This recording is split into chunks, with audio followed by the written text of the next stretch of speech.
नमस्कार, Bharat express UP में आपका स्वागत है। मैं हूं आपके साथ सुमित झा।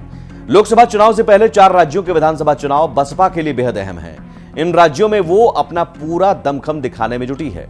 इन राज्यों में बेहतर प्रदर्शन के जरिए वो लोकसभा चुनाव की राह तैयार करना चाह रही है। यही वजह है कि अभी तक इंडिया और एनडीए से दूरी बनाकर चल रही बसपा राज्यों में गठबंधन के द्वार खोलती जा रही है। इसी रणनीति के तहत उसने छत्तीसगढ़ में गोंडवाना गणतंत्र पार्टी यानी जीजीपी से गठबंधन किया है। बसपा प्रमुख मायावती पिछले विधानसभा चुनाव से ही बात कह रही हैं कि वो पंजाब के अलावा किसी भी विधानसभा चुनाव या लोकसभा चुनाव में गठबंधन नहीं करेंगी। वो अकेले ही चुनाव मैदान में जाएंगी।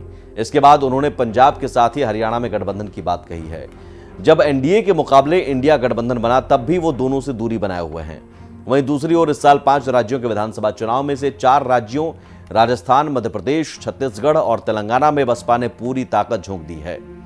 जानकारों का कहना है कि बसपा पहले इन 4 राज्यों में अपनी पूरी ताकत दिखाना चाहती है। इसकी वजह है कि यहां बसपा का जनाधार रहा है। बसपा ने 2018 में राजस्थान में 6 सीटें जीती थीं, वहीं मध्य प्रदेश में 2 सीटें जीती थी। छत्तीसगढ़ में अजीत जोगी की पार्टी जनता कांग्रेस छत्तीसगढ़ जेसीसी के साथ मिलकर चुनाव लड़ा था और 2 सीटें जीती थी। तेलंगाना में हालांकि किसी सीट पर जीत हासिल नहीं हुई थी, लेकिन 3% वोट मिले थे। यही वजह है कि इन राज्यों में प्रदर्शन को और बेहतर करके अपनी ताकत दिखाना चाहती है। 4 राज्यों के विधानसभा चुनाव बसपा के लिए कितने अहम है, ये इसी बात से समझा जा सकता है कि गठबंधन से इनकार कर रही बसपा ने अब छत्तीसगढ़ में जीजीपी के साथ गठबंधन किया है।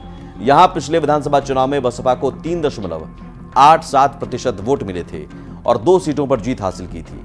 वहीं जीजीपी को सिर्फ 1.73% ही वोट मिले थे और कोई सीट नहीं मिली थी। इस बार गठबंधन में बसपा 57 सीटों पर चुनाव लड़ेगी और जीजीपी 37 सीटों पर। इसके जरिए भी बसपा को यह जताने का मौका मिलेगा कि उसकी ताकत अभी कम नहीं हुई है। राजनीतिक दल उसके साथ आने को तैयार हैं। वहीं जीजीपी का आदिवासी बहुल इलाकों में प्रभाव है, उसका फायदा मिला तो फिर कुछ सीटें भी हासिल कर सकती हैं। इसी तरह राजस्थान और मध्य प्रदेश में प्रदर्शन बेहतर होता है तो उसका फायदा लोकसभा चुनाव में मिलेगा। फिलहाल बसपा भले ही एनडीए और इंडिया से दूरी बनाए हुए है, लेकिन लोकसभा चुनाव से पहले अगर कोई सूरत बनती है तो सीट शेयरिंग में इन 4 राज्यों के प्रदर्शन का फायदा मिलेगा। यूपी के अलावा इन राज्यों में भी वो लोकसभा सीटों की दावेदारी कर सकेगी। इस वीडियो में फिलहाल इतना ही। उत्तर प्रदेश की तमाम खबरों के लिए देखते रहिए भारत एक्सप्रेस यूपी। नमस्कार।